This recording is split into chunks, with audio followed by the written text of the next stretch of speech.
هداية اف ام، إذاعة القرآن الكريم والدروس العلمية والسير العطرة، تقدم لكم هذه المادة. Hidayah FM, saluran tilawah Al-Quran, kajian ilmiah, dan sejarah Islam yang mengagumkan. Kami persembahkan untuk Anda, sahabat setia Hidayah.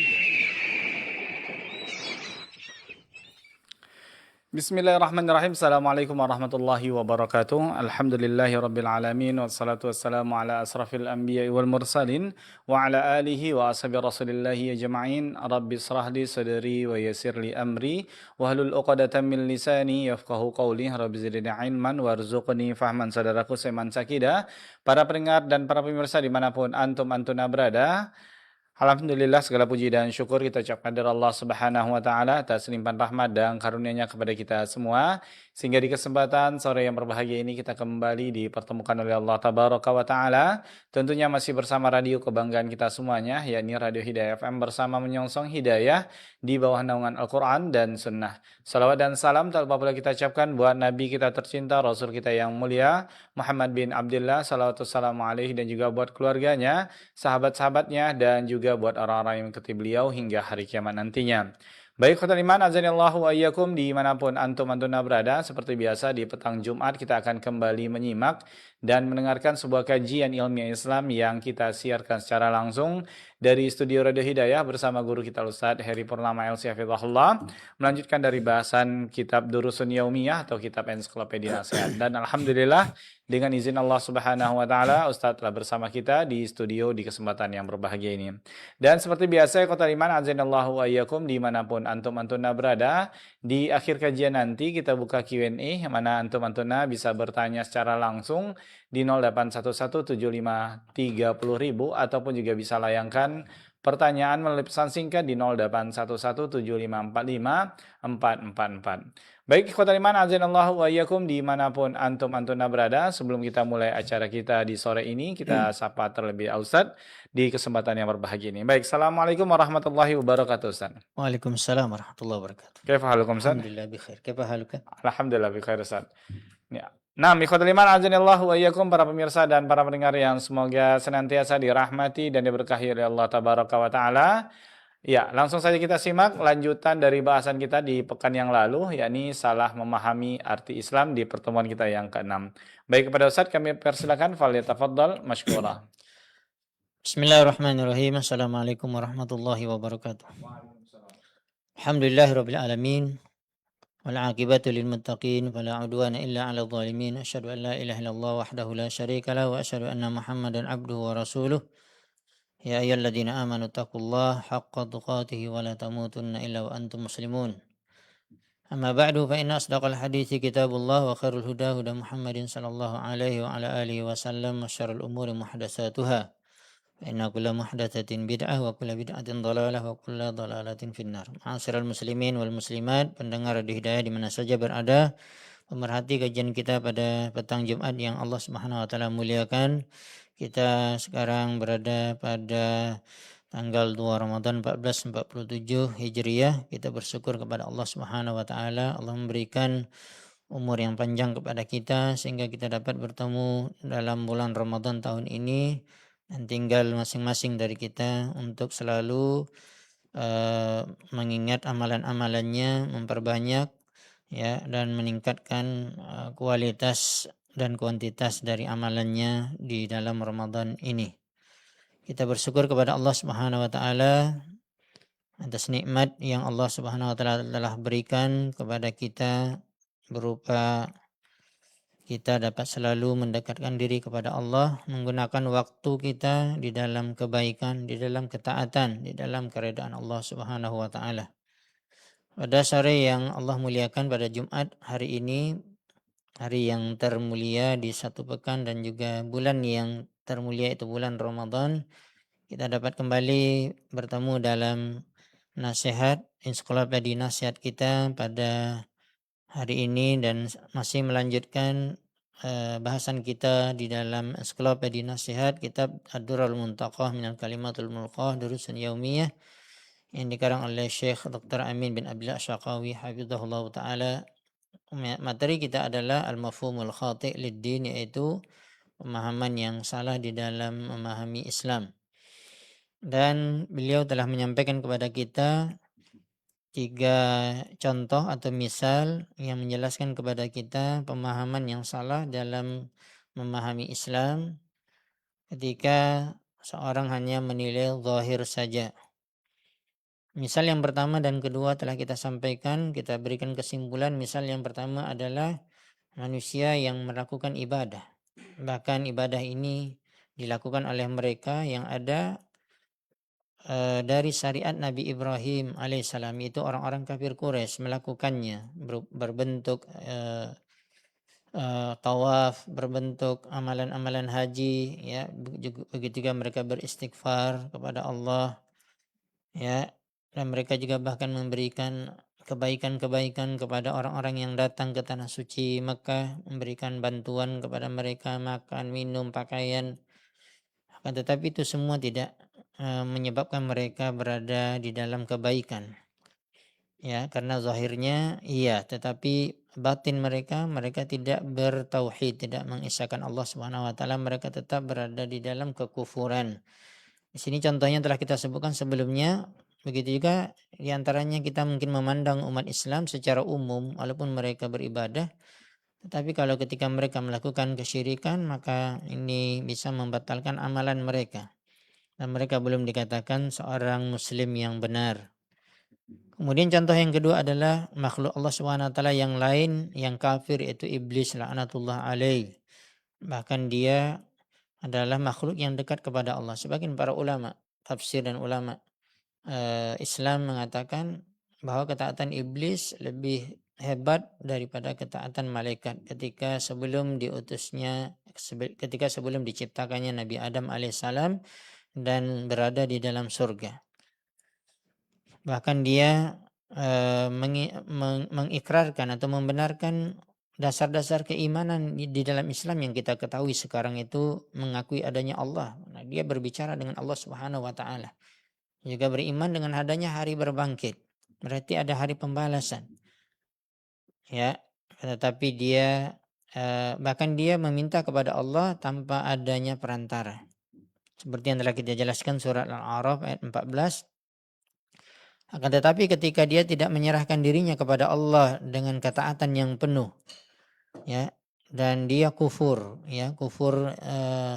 mengingkari Allah Subhanahu wa taala, sombong karena diperintahkan untuk sujud kepada Adam maka dia tidak sujud, maka dikatakan kufur at-takabbur atau al-kibir. Juga dikatakan kufur iba, yaitu dia menolak apa yang telah diperintahkan oleh Allah Subhanahu wa taala. Walaupun dia di dalam hatinya dia beriman, bahkan beriman kepada Allah dan hari akhirat. Begitu juga kalau kita katakan kepada kaum muslimin di zaman sekarang, apa yang ada di dalam hati kita tidak cukup. Ya, walaupun kita mengetahui bahwa amalan yang paling utama adalah amalan hati, dimulai dari hati dan itu memberikan pengaruh yang besar. Tetapi ketika hati kita hanya mengikrarkan saja, ya, kemudian tidak ada nampak praktek di dalam lisan dan perbuatan kita, ya, dari melaksanakan perintah-perintah Allah Subhanahu wa taala dan menjauhi larangan-larangan Allah, maka belum dikatakan dia memiliki Islam yang benar. Ya, maka kita tidak bisa melihat hanya zahir orang tersebut atau amalan yang mungkin kita perhatikan pada diri kita masing-masing yang mungkin kita beriman. Banyak orang Islam sekarang beriman, ya, pasti beriman kepada Allah, adanya Allah, bahkan beriman dengan ada hari akhirat, hari berbangkit, ya, akan tetapi tidak menyerahkan diri dengan sepenuhnya kepada Allah Subhanahu wa taala dengan mentauhidkan Allah, dengan taat dan tunduk patuh kepada Allah Subhanahu wa taala. Kemudian contoh yang ketiga akan kita sampaikan pada pertemuan sore hari ini, berkata Fadilatul Syekh Amin bin Abdullah Asy-Syaqawi hafizahullah taala dalam kitabnya Ensiklopedia Nasihat Ad-Durar Muntaqa Minal Kalimatul Mulqah Durusun Yaumiyah Al-Mithalus Tsalis, yaitu contoh atau permisalan yang ketiga dari seseorang yang mungkin kalau dilihat dari pendapatnya masing-masing seolah-olah benar, bahkan dia mengaku Islam, dan orang yang lain melihat dia adalah Islam yang benar, tetapi tidak. Ya, di sini dikatakan adalah kelompok yang ketiga, contoh adalah orang-orang munafikin.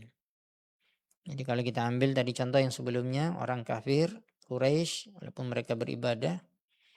Kemudian contohnya yang kedua adalah iblis, walaupun dia meyakini dan ikrar membenarkan adanya Allah dan beriman kepada hari berbangkit dan pembalasan. Ya, begitu juga kelompok yang ketiga ini yang ada di tengah kaum muslimin dari zaman dahulu, bahkan dari zaman Rasulullah Shallallahu Alaihi Wasallam, dan terus ada kelompok-kelompok kaum munafikin ini, dan tidak akan hilang di dunia ini kelompok ini. Karena Allah Subhanahu wa taala telah mentakdirkan di dalam kehidupan dunia ini atau manusia di dunia ini tidak ada semuanya yang baik, yang bertauhid, ya, yang tunduk taat kepada Allah. Tetapi Allah Subhanahu wa taala telah mentakdirkan adanya dua kelompok. Ya, sebagaimana yang pernah kita sampaikan, fariqun bil jannah wa fariqun bis sa'ir, yang tentunya di hari akhirat ada kelompok yang masuk ke dalam surga dan ada yang kelompok masuk ke dalam api neraka. Minhum man amana wa minhum man kafar. Di dalam ayat lain juga Allah Subhanahu wa taala telah berfirman, di antara manusia itu ada yang beriman dan ada yang kafir. Ada kafir yang betul-betul kafir, yang dikatakan kufur mahdhah, seperti kelompok yang pertama. Ada yang kufur ini dia tersembunyi, kekufurannya tersembunyi. Dia adalah orang-orang munafikin.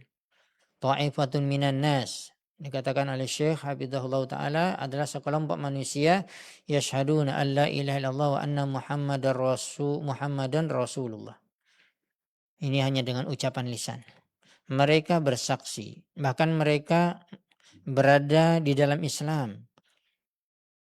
Bukan hal yang kalau kita katakan yang bisa orang itu berubah. Tetapi orang ini berubah. Ya. Sebenarnya dia tidak akan bisa berubah dari kebenaran. Ketika dia hidup, perhatikan, dia hidup di zaman Rasulullah Sallallahu Alaihi Wasallam. Bahkan dia hidup bersama Rasulullah Sallallahu Alaihi Wasallam. Dia juga melaksanakan salat. Dia juga bahkan ada ikut peperangan, tetapi tidak seperti sahabat. Mereka adalah orang-orang munafikin. Abdullah bin Ubay bin Salul, ya, haula'il kuffar, dengan pengikut-pengikutnya yang mereka mati dalam keadaan kafir, mereka adalah kaum munafikin. Mereka bahkan bersaksi dengan lisan mereka, ya, hanya dengan lisan, alla ilaha illallah wa anna Muhammadan Rasulullah. Kalau kita terjemahkan, penjelasan berkaitan dengan akidah ini adalah dasar utama dalam akidah, dan ini membuat seorang itu akan masuk ke dalam Islam dengan ucapan lisannya. Ya, tidak ada yang berhak untuk diibadati dengan benar kecuali hanya Allah. Dan sesungguhnya Muhammad adalah utusan Allah. Sebagaimana dijelaskan oleh para ulama, kalimat tauhid la ilaha illallah, ya, mewajibkan kita untuk apa? Untuk mengibadati Allah, tidak menyekutukannya. Ayyu'bad, ya, wala yusyrak bihi syai'ah. Adapun anna Muhammad Rasulullah, persaksian dari syahadat Muhammad Rasulullah, beliau adalah utusan Allah, Rasulullah. Maka utusan Allah di bagaimana sikap kita, yaitu yuttaba, diikuti. Ya, bukan yu'sa, dimaksiati, diselisihi. Dan itulah konsekuensi sebenarnya dalam ucapan dua kalimat syahadat. Syahadatu alla ilaha illallah, itu tauhid, mengisahkan Allah, tidak menyekutukan Allah dengan sesuatu apapun dari makhluknya. Kemudian syahadah Muhammad Rasulullah adalah ikrar kita, persaksian kita bahwa Muhammad wajib untuk diikuti dalam seluruh ibadah, dalam seluruh bagaimana, ya, cara beribadah kepada Allah Subhanahu wa taala. Praktek dalam ibadah. Mereka orang-orang munafikin, mereka bersaksi tapi dengan ucapan lisan mereka saja. Bahkan yusalluna, disebutkan mereka salat sebagaimana yang kita ketahui. Ya, wa yasumuna, bahkan mereka juga puasa Ramadan. Wa yuzakkuna, bahkan mereka juga mengeluarkan zakat mereka. Wa yahujjuna ma'al muslimin, bahkan mereka juga ikut haji bersama kaum muslimin. wa yujahiduna ma'ahum, bahkan juga mereka ikut berperang berjihad di jalan Allah. Kalau kita katakan hakikatnya zahir ya, di jalan Allah bersama sahabat, ya, bersama kaum muslimin. Wa ma'a kulli hada, walaupun demikian kata Syekh Hafizahullah taala, faqad hakamallahu alaihim, maka sesungguhnya Allah Subhanahu wa taala telah memutuskan dengan keputusannya yang adil terhadap orang-orang munafikin yang telah kita sebutkan tadi, walaupun mereka bersaksi dengan lisan mereka la ilaha illallah Muhammad Rasulullah, walaupun mereka salat, mereka puasa, mereka zakat, mereka haji, mereka juga berjihad. Ini amalan-amalan sudah pasti mereka di dalam Islam, tidak mungkin kita katakan dia kafir, dia keluar dari Islam, tidak mungkin. Tetapi Allah Subhanahu wa taala yang memutuskan, bukan manusia. Allah Subhanahu wa taala sebagai hakim yang mutlak yang memberikan hukum atas mereka bil khuludi finnari jahannam, ketika berada di akhirat mereka mati dalam keadaan nifaq, munafikin, nifaq besar, nifaq akbar, maka mereka berada di akhirat kekal di dalam api neraka jahanam bersama orang-orang musyrikin, orang-orang kafirin. Bal fi asfalis safilin, bahkan disebutkan bukan tanggung-tanggung, Allah menyebutkan di dalam ayat Al-Qur'an azab mereka paling pedih. Ya, fi asfalis safilin, di kerak-kerak api neraka yang paling bawah. Ini selalu kita sampaikan sebagaimana juga yang disampaikan oleh para ulama salaf berdasarkan dalil Al-Qur'an dan sunnah, ya, adanya surga dan neraka. Dan surga itu ya ada 8 pintu dan neraka ada 7 pintu, dan surga itu bertingkat-tingkat. Maka dia semakin ke atas semakin ya tinggi tingkatan surganya, dan semakin besar kenikmatannya, dan semakin sempurna kenikmatannya, semakin ke atas. Maka dikatakan surga Firdaus adalah surga yang paling tinggi, maka dikatakan Al-Firdaus Al-A'la. Oleh sebab itu kita mendengar hadis Nabi SAW dan beliau mengatakan, apabila kamu berdoa kepada Allah meminta surga, fas'alillah al-jannat al-firdaus al-a'la, maka mintalah surga Firdaus yang paling tinggi. Para Nabi dan Rasul mereka berada di surga Firdaus yang paling tinggi dengan istri-istri mereka yang beriman, mati dalam keadaan iman, dan mereka tidak diceraikan oleh para Nabi dan Rasul. Begitu juga anak-anak mereka yang mati dalam keadaan Islam dan iman bersama para nabi dan rasul, bersama ayah mereka, bersama suami mereka. Berbeda dengan an-nar, neraka jahanam, maka semakin ke bawah semakin keras, dan semakin keras azabnya, semakin pedih. Ya, semakin ke bawah maka semakin keras azabnya, dan tentunya ada batasnya, sebagaimana juga surga di atas ada batasnya yang paling tinggi, begitu juga neraka semakin ke bawah semakin ya pedih dan keras azabnya sesuai dengan dosa manusia tersebut. Maka orang yang paling besar dosanya adalah orang-orang musyrik, kaum musyrikin, jelas mereka kafir. Ya, kaum kafirin yang mereka tidak Islam. Ya, begitu juga kaum munafikin yang mereka menampakkan Islam mereka zahir Islam mereka, tetapi hati mereka kufur. Mereka membenci Islam, mereka tidak menyukai Islam, bahkan mereka berusaha untuk meragukan orang-orang Islam, terkhusus orang-orang awam dari kaum muslimin terhadap ajaran Islam yang benar. Bukankah kita ya sampai sekarang masih mendengarkan orang-orang yang bermunculan seperti ini? Itu sudah ada di zaman Nabi SAW, telah kita sebutkan. Di zaman Nabi saja mereka ada. Mereka mendengarkan wahyu. Mereka bersama Nabi. Subhanallah. Bagaimana mereka dicap oleh Allah SWT, mereka kafir. Mereka keluar dari Islam. Apalagi di zaman sekarang yang tidak ada Nabi dan Rasul. Sudah jauh.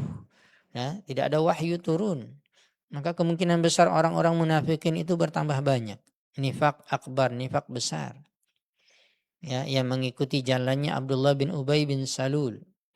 Dan mereka orang-orang munafikin berada di azab yang paling pedih dan keras, ya, yaitu di bawah sekali dari tingkatan api neraka jahanam.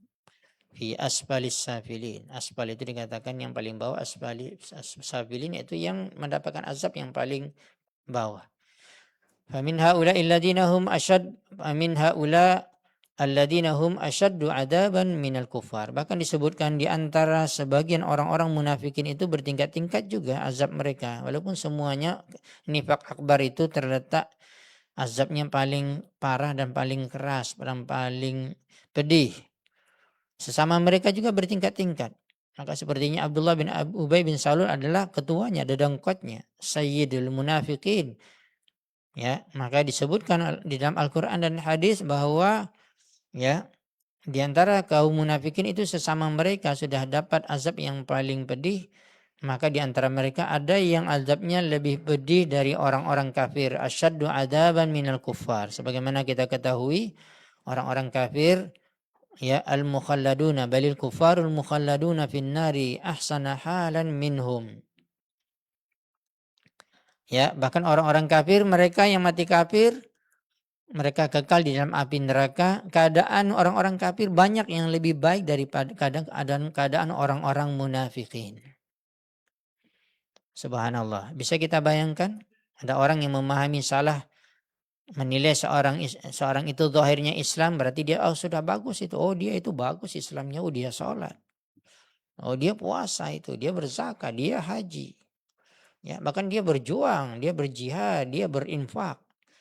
Jangan salah dulu wahai kaum muslimin dalam menilai seseorang. Zahirnya memang kita menilai zahir. Tetapi ketika kita mendapatkan amalan-amalan mereka bertentangan dengan kebenaran, dengan dalil dari Al-Quran, bertentangan dengan perintah Allah, bahkan larangan Allah mereka lakukan. Bahkan mereka menganjurkan untuk melakukan larangan Allah. Mereka berusaha untuk menjauhi manusia dari perintah-perintah Allah. Begitu juga dari apa yang telah diperintahkan oleh Rasulullah, dari sunnah Rasulullah. Bahkan mereka meragukan sunnah Rasulullah. Mereka adalah kaum munafikin, maka wajar mereka mendapatkan azab lebih keras, lebih pedih dari orang-orang kafir yang sudah kafir kekal dalam api neraka.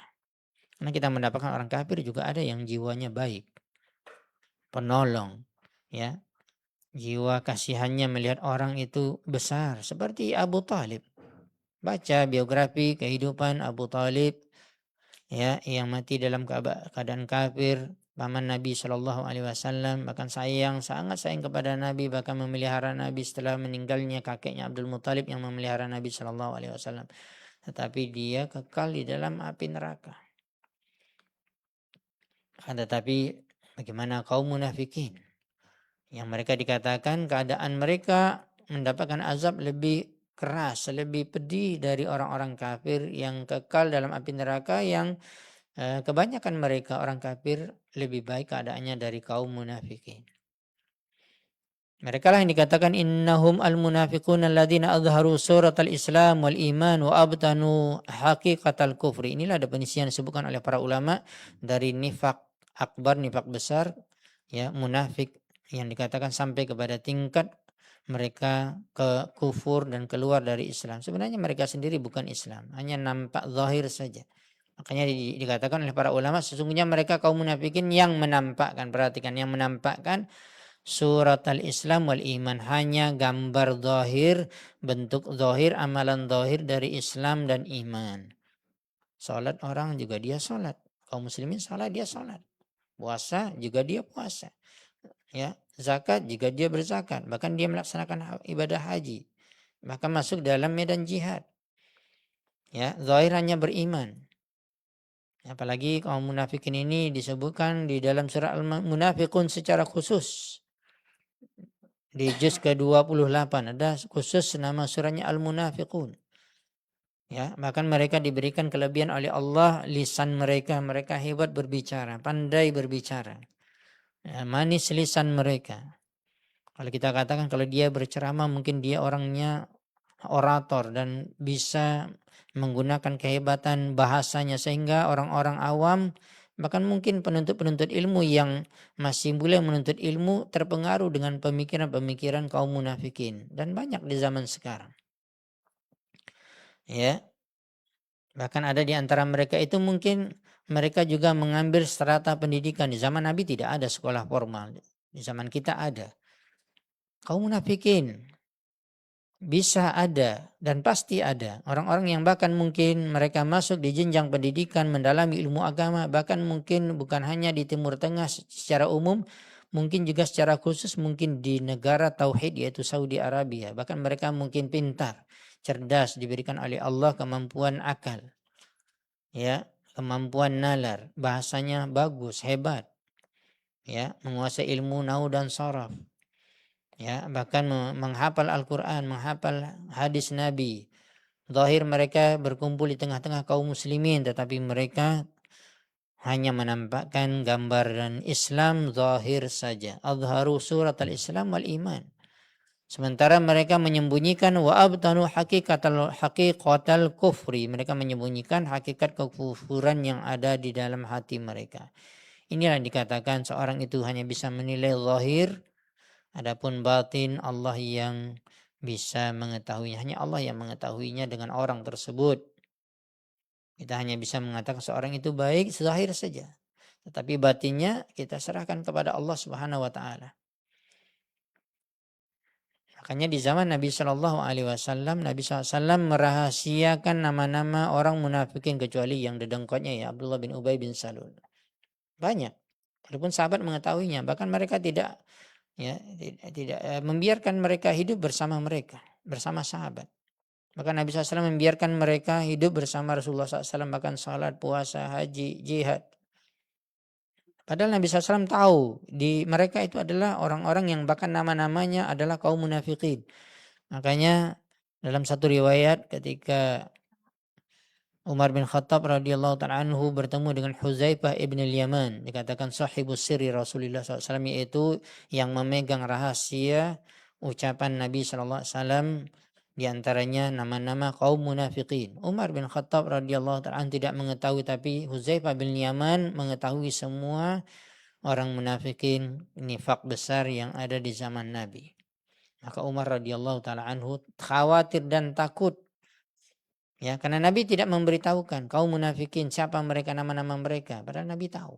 Hanya Nabi dan Huzaifah bin Yaman yang mengetahui. Maka Umar bin Khattab datang kepada Huzaifah bin Yaman radhiyallahu ta'ala anhuma mengatakan, apakah saya termasuk kaum munafikin yang disebutkan atau yang disembunyikan oleh Nabi namanya? Kata Huzaifah, tidak, kamu tidak. Dan Huzaifah bin Yaman radhiyallahu ta'ala mengatakan ketika dia sudah menyampaikan ini, rahasia satu ini saja, maksudnya tidak disebutkan juga nama kaum munafikin yang beliau tahu, tapi dia menyebutkan Umar tidak termasuk. Maka Huzaifah bin Yaman radhiyallahu ta'ala mengatakan, ya, pertanyaan ini hanya terakhir untukmu yang saya jawab, adapun yang lain tidak akan saya jawab. Itu sahabat mungkin ada yang bertanya apakah saya masuk, tidak dijawab oleh Huzaifah bin Yaman. Begitulah dia dikenal dengan sahibus sirri Rasulullah SAW, yaitu yang menjaga rahasia Nabi. Tidak dia bocorkan, tidak dia sampaikan. Maka kaum muslimin yang dirahmati dan dimuliakan Allah Subhanahu wa taala, wa abtanu haqiqatal kufri, mereka menyembunyikan hakikat kekufuran mereka. Oleh sebab itu Allah Subhanahu wa taala menceritakan tentang mereka, turunnya firman Allah Subhanahu wa taala, ya, di antaranya sebab-sebab turunnya adalah karena perbuatan kaum munafikin, dan terkhusus satu surat yaitu yang bernama surat Al-Munafiqun. Dan ayat yang berikut ini dalil, yaitu dari dalil yang disampaikan oleh Syekh Amin bin Abdullah Asyaqawi hafizahullah ta'ala. Qala ta'ala, Allah berfirman dalam surah Al-Munafiqun ayat yang pertama. Allah berfirman, idza ja'akal munafiqun, ketika datang kepadamu wahai Muhammad orang-orang munafikin, itu nifak besar tadi, menampakkan Islam, amalan Islam mereka lakukan zahir bersama Nabi dan sahabat, tapi kekafiran mereka sembunyikan di dalam hati mereka.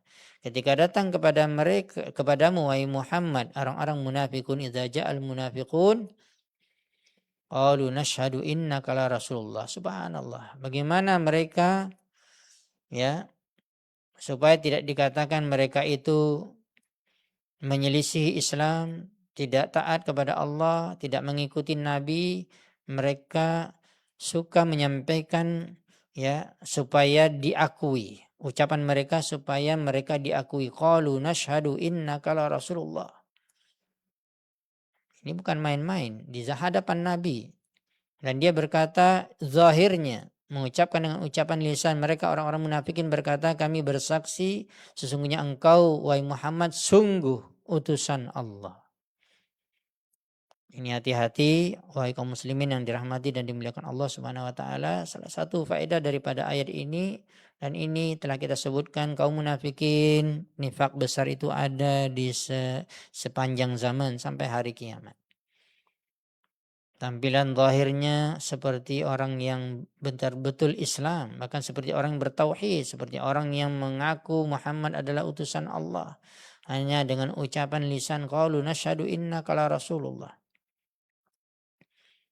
Dan banyak orang yang seperti ini. Supaya dia tidak dituduh kaum munafikin atau keluar dari Islam atau menyelisih Islam. Maka dia sebutkan kemana-mana bahwa dia Islam. Dia bersaksi bahwa Muhammad adalah utusan Allah. Tapi ini hanya persaksian lisan.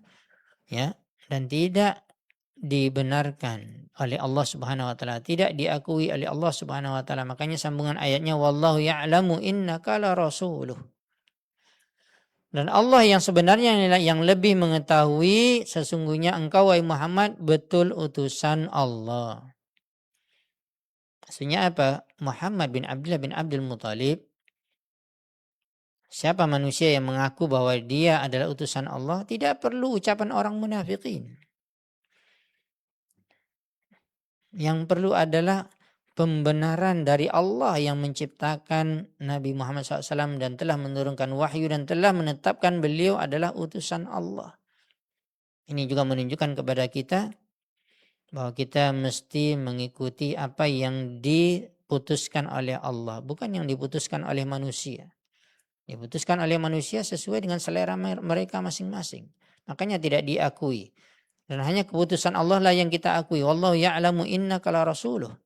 Dan kemudian Allah ya menjelaskan tentang hakikat kaum munafikin. Wallahu yashhadu. Bahkan Allah SWT yang telah memberikan persaksian dan saksi Allah benar. Karena dialah telah menciptakan langit dan bumi beserta manusia. Menciptakan orang-orang munafikin dan mengetahui hati mereka.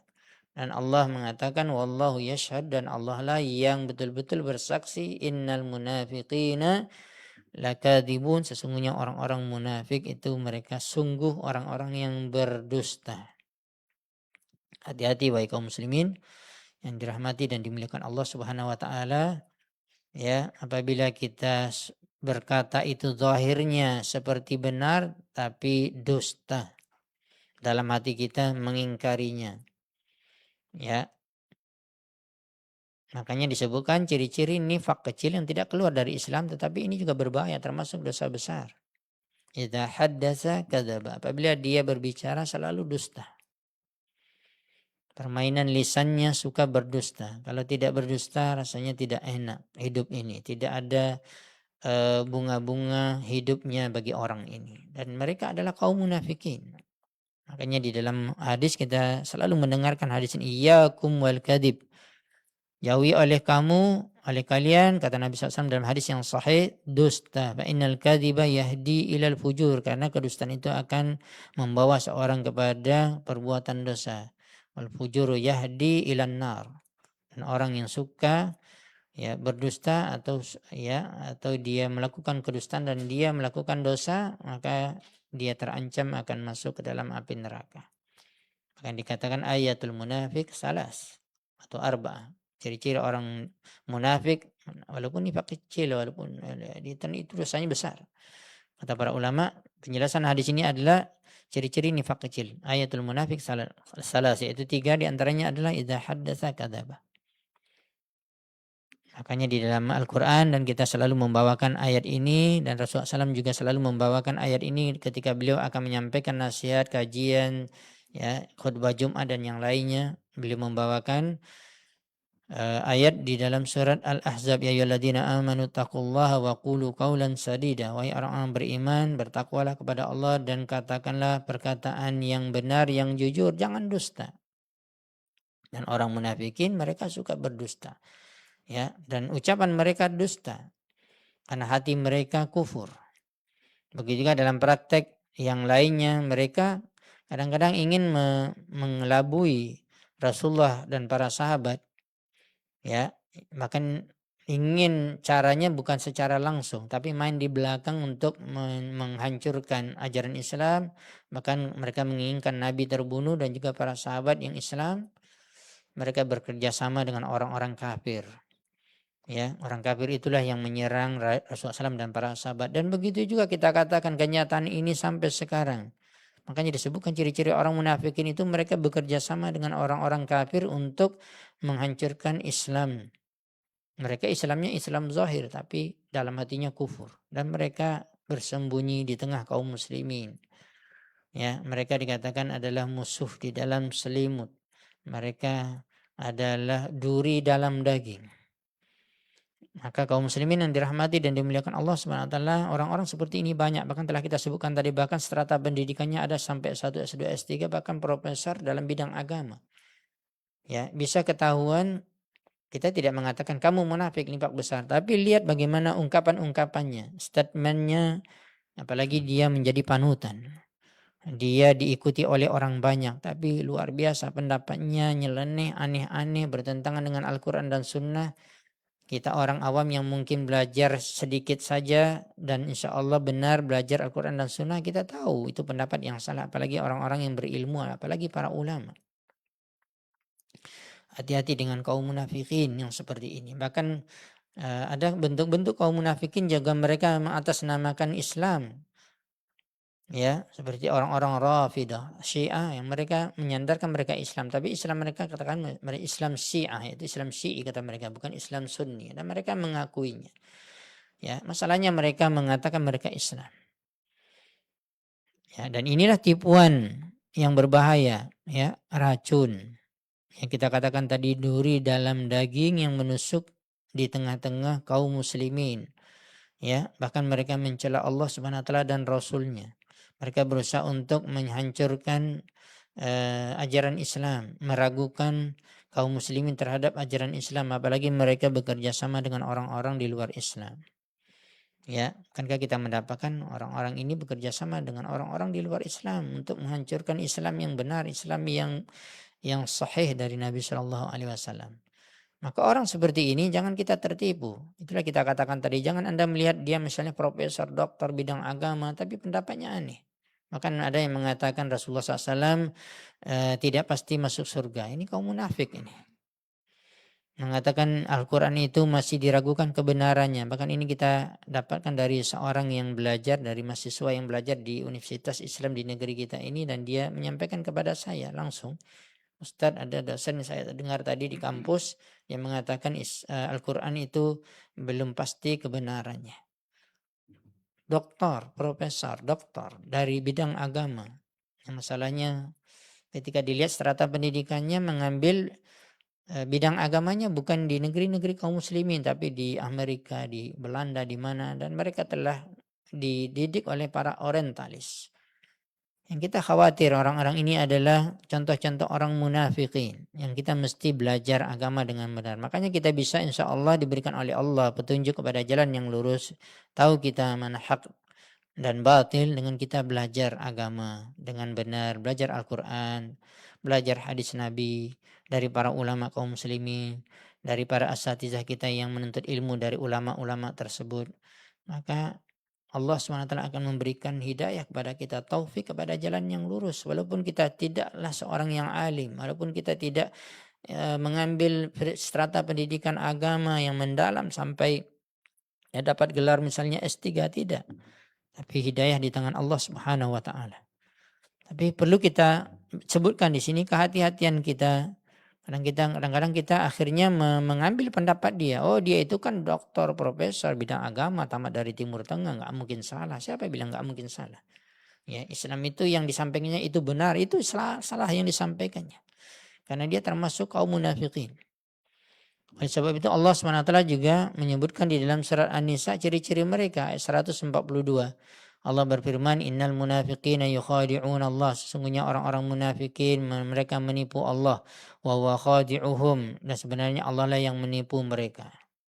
Kata para ulama tafsir, Ini hanya ungkapan dari Allah, dari firman Allah, mereka menipu Allah. Sebenarnya Allah tidak bisa ditipu.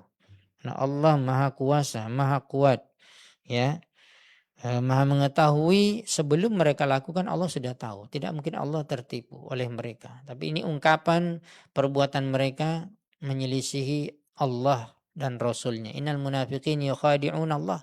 Tetapi mereka tidak sadar Allah lah yang telah menipu mereka. Wa idza qamu ila shalah, kemudian disebutkan ciri-ciri mereka apabila mereka salat, qamu kusala, mereka dalam keadaan malas. Ini ciri-ciri mereka yang pertama. Di sini juga menjadi pelajaran bagi kita. Kita harus belajar salat dengan benar. Salat Nabi Shallallahu Alaihi Wasallam, sifat salat Nabi, sallu kama ra'aitumuni usalli, sebagaimana aku salat kata Nabi, ikuti bagaimana aku salat. Pelajari rukun salat, syarat salat, wajib salat, bahkan sunat-sunat di dalam salat, dan betul-betul kita berdiri dengan lurus, serius, semangat, karena kita bertemu dengan Allah. Tidak ada, kata para ulama, ibadah yang langsung berhubungan manusia dengan Allah kecuali salat. Ya, dan orang-orang munafikin mereka berdiri aja tetapi hati mereka tidaklah di dalam salat. Ya, mereka hanya ingin supaya mereka tidak dikatakan kafir, tidak keluar dari Islam. Hanya zahir saja. Wa idza qamu ila shalah, dan nampak berdiri mereka dalam keadaan malas. Ya. Yura'unan nas. Kemudian ciri-ciri mereka yang kedua, mereka adalah orang yang mengamalkan Islam itu selalu riya. Riya di hadapan manusia, ingin dipuji, ingin dilihat mereka orang yang saleh, yang baik, yang membela Islam, tapi sebenarnya mereka adalah orang yang kebalikannya. Kemudian ciri-ciri yang ketiga, kaum munafikin ini wala yadhkurunallaha illa qalila. Nah, mereka tidak berzikir kepada Allah kecuali sedikit. Mereka berzikir tapi sedikit, apalagi orang yang tidak berzikir sama sekali. Kaum muslimin yang dirahmati dan dimuliakan Allah Subhanahu wa taala, kita bawakan dua ayat lagi, surah An-Nisa ayat 139. Allah berfirman, alladzina yattakhidunal kafirina awliya min dunil mu'minin, orang-orang yang menjadikan orang-orang kafir sebagai penolong dari selain orang mukminin. Maksudnya kaum munafikin tadi menjadikan sekutu mereka orang-orang kafir untuk membasmi, untuk menghancurkan kaum mukminin. Ayabtaguna indahumul izzah, apakah mereka mencari di sisi mereka itu kemenangan dan kejayaan? Tidak. Karena apa? Fa innal izzata lillahi jami'a, karena sesungguhnya kemuliaan, ketinggian itu hanya milik Allah semuanya. Dalil yang terakhir surah An-Nisa ayat 145, Allah berfirman, innal munafiqina fi darkil asfali minan nar wa lan tajida lahum nasira. Sesungguhnya orang-orang munafikin berada di kerak-kerak paling bawah dari api neraka, dan sesungguhnya kamu tidak akan mendapatkan siapa yang bisa membantu mereka sama sekali. Karena keterbatasan waktu kita, insya Allah kemudian pada pertemuan Jumat depan kita dapat menyelesaikan bahasan ini. Ada faedah-faedah dari ayat yang telah kita sampaikan di atas, penjelasan dari Syekh Dr. Amin bin Abdullah Asyaqawi hafizahullah ta'ala. Wallahu ta'ala a'lam bis-shawab. Nah, demikian ikhwatal iman azanillahu wa iyyakum para pemirsa. Nah, demikian ikhwatal iman azanillahu wa iyyakum para pemirsa dan para pendengar yang semoga senantiasa dirahmati dan diberkahi oleh Allah tabaraka wa taala. Demikian telah kita simak bersama pemaparan materi yang telah disampaikan oleh Ustaz di kesempatan yang berbahagia ini. Mudah-mudahan bermanfaat tentunya bagi kita semuanya. Baik ikhwatal iman azanillahu wa iyyakum dimanapun antum-antuna berada.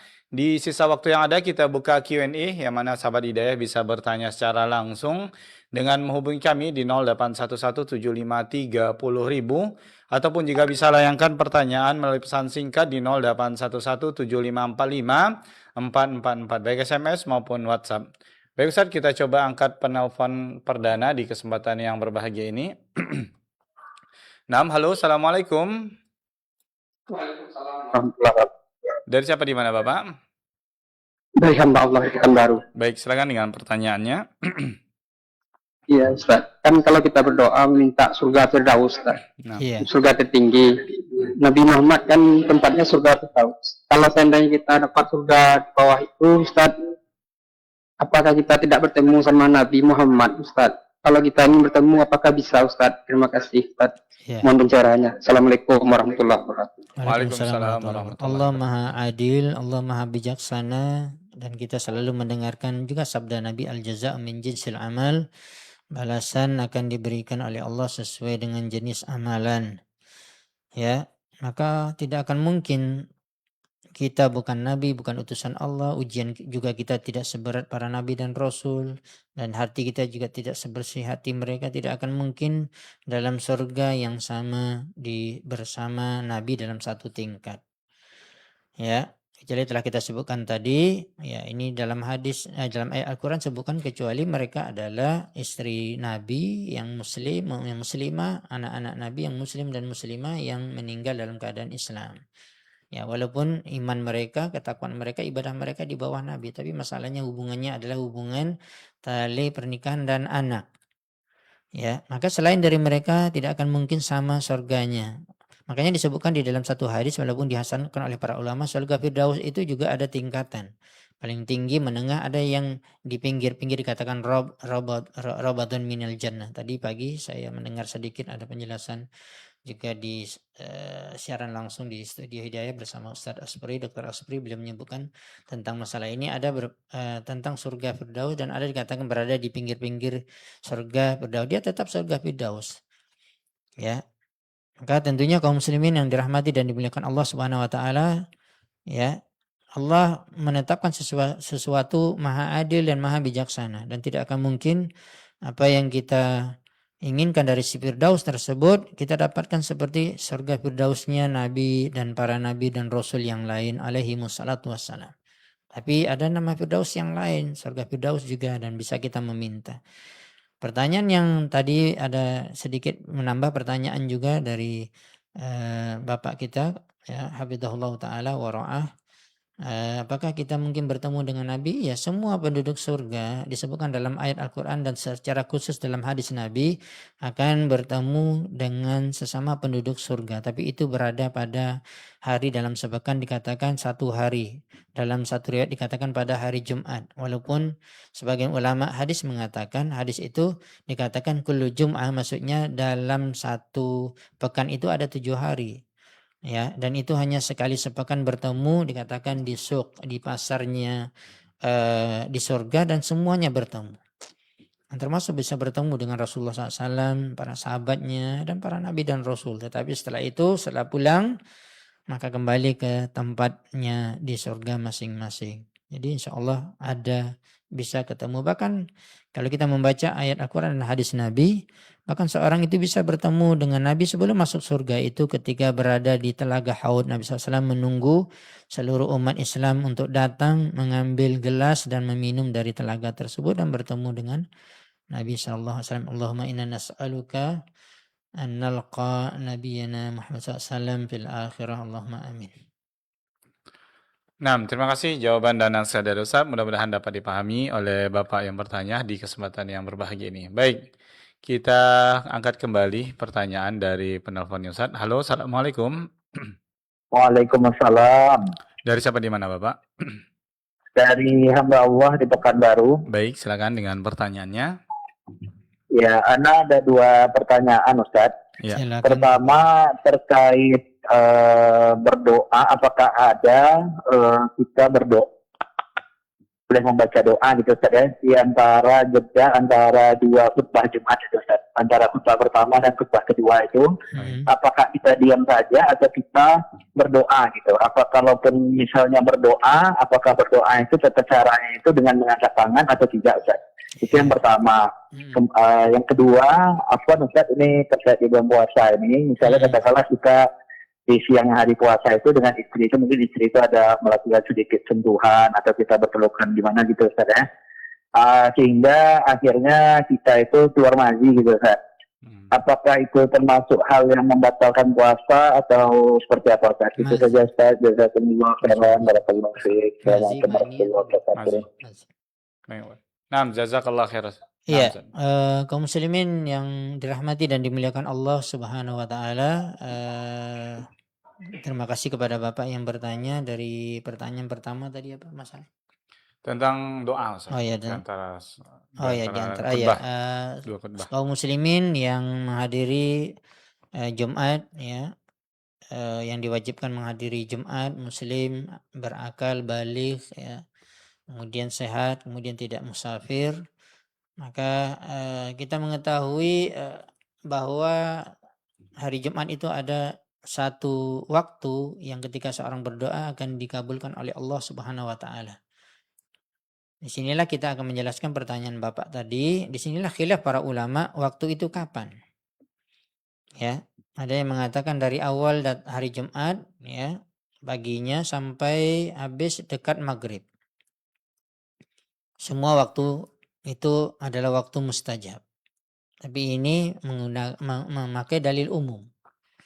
Makanya ada dalil yang lebih khusus lagi. Maka dikatakan ada dalam pembahasan fikih ada dalil umum. Maka dia ketika datang dalil khusus al-khas, maka diambil dalil khusus.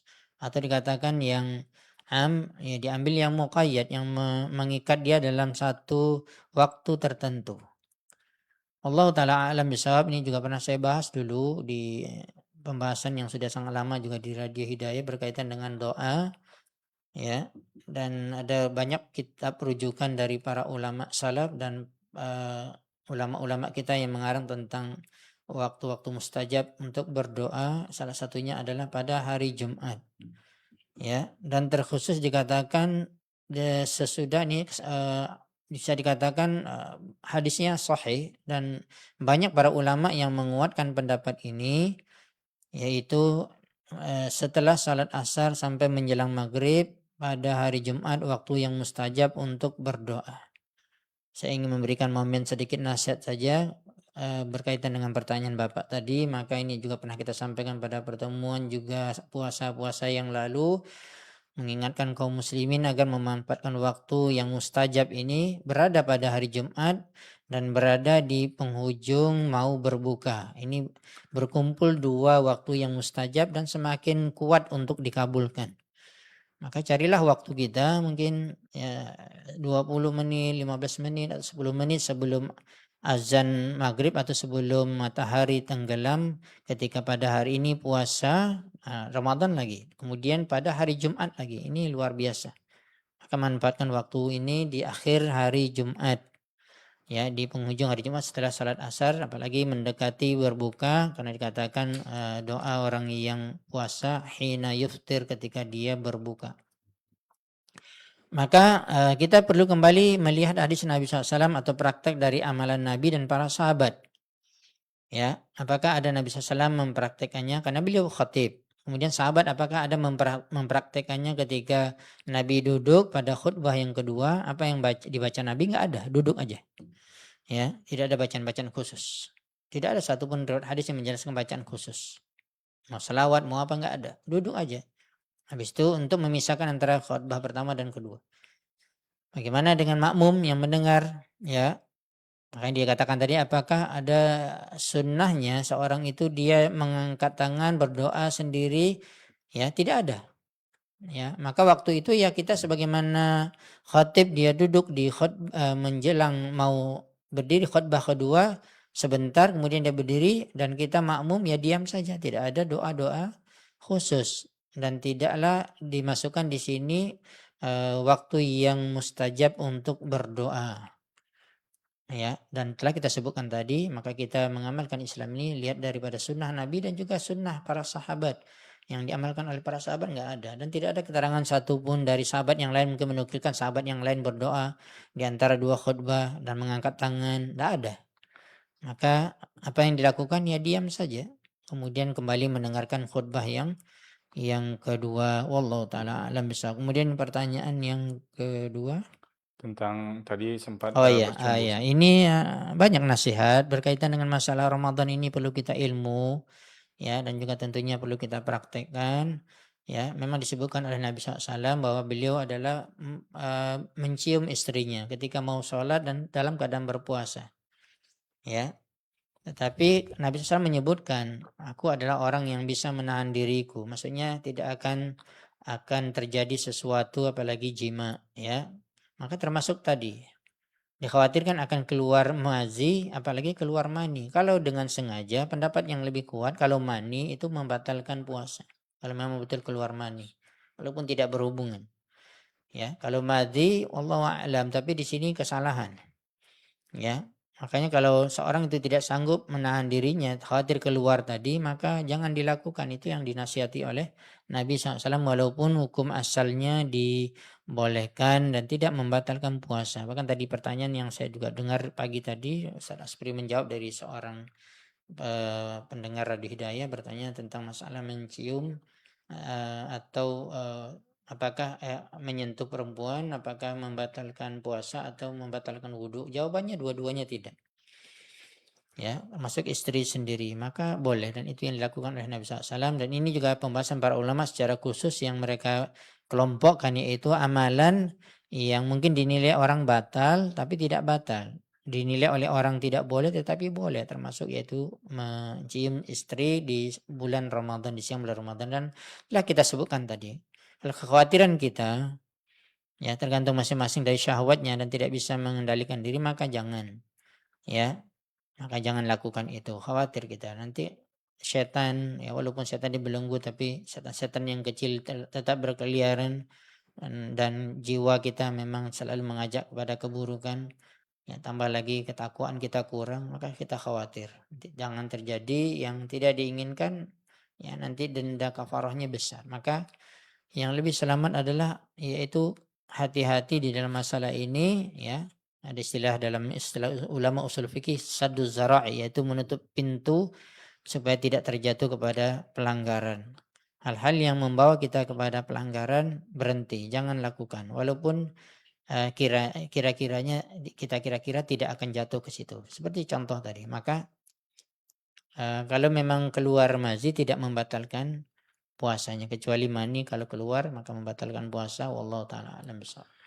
Nah, terima kasih jawaban dan nasihat dari Ustaz. Mudah-mudahan dapat dipahami oleh Bapak yang bertanya di kesempatan yang berbahagia ini.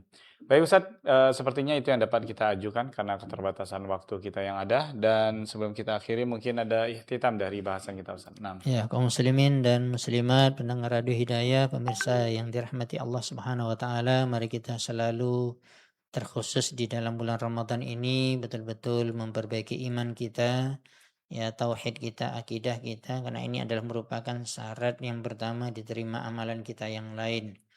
Begitu juga dalam menilai Islam itu harus benar, ya. Jangan hanya menilai dengan perasaan dan akal kita, tapi kita tidak melihat kepada dalil, ya, kepada ayat Al-Quran, hadis Nabi. Inilah yang kita sampaikan tadi. Jangan salah kita dalam memahami arti Islam. Menurut kita benar, tapi ternyata tidak benar. Nah, itu gunanya kita belajar akidah, belajar hadis, ya, belajar ajaran-ajaran Islam yang sangat banyak sekali ilmu dalam Islam tersebut. Maka terus kita belajar agar kita memahami Islam itu dengan benar dan memahaminya dengan benar dan dapat kita amalkan juga dengan benar. Wallahu taala alam bissawab. Nah, terima kasih jazakallahu khairan barakallahu fikum, kita ucapkan kepada Ustaz yang telah memberikan tausiahnya di kesempatan yang berbahagia ini. Mudah-mudahan apa yang telah kita simak bersama mendapat ibrah dan pelajaran dari apa yang telah disampaikan oleh Ustaz di kesempatan yang berbahagia ini, baik dari materi dan juga soal jawab. Baik ikhwatal iman, azanillahu wa iyyakum, mohon maaf yang sebesar-besarnya buat ikhwatal iman yang telah mengirimkan pertanyaan melalui pesan singkat dan juga penelpon. Tidak dapat kami angkat dan kami bacakan karena keterbatasan waktu kita yang ada bersama Ustaz di kesempatan yang berbahagia ini. Dan insyaallah ta'ala kita akan kembali bersuah bersama Ustaz di pekan yang akan datang. Nah, sampai di sini kebersamaan kita tutup dengan doa kafaratul majelis. Subhanakallahumma wa bihamdika asyhadu an la ilaha illa anta astaghfiruka wa atubu ilaik. Assalamualaikum warahmatullahi wabarakatuh. Bismillahirrahmanirrahim. Perkenankan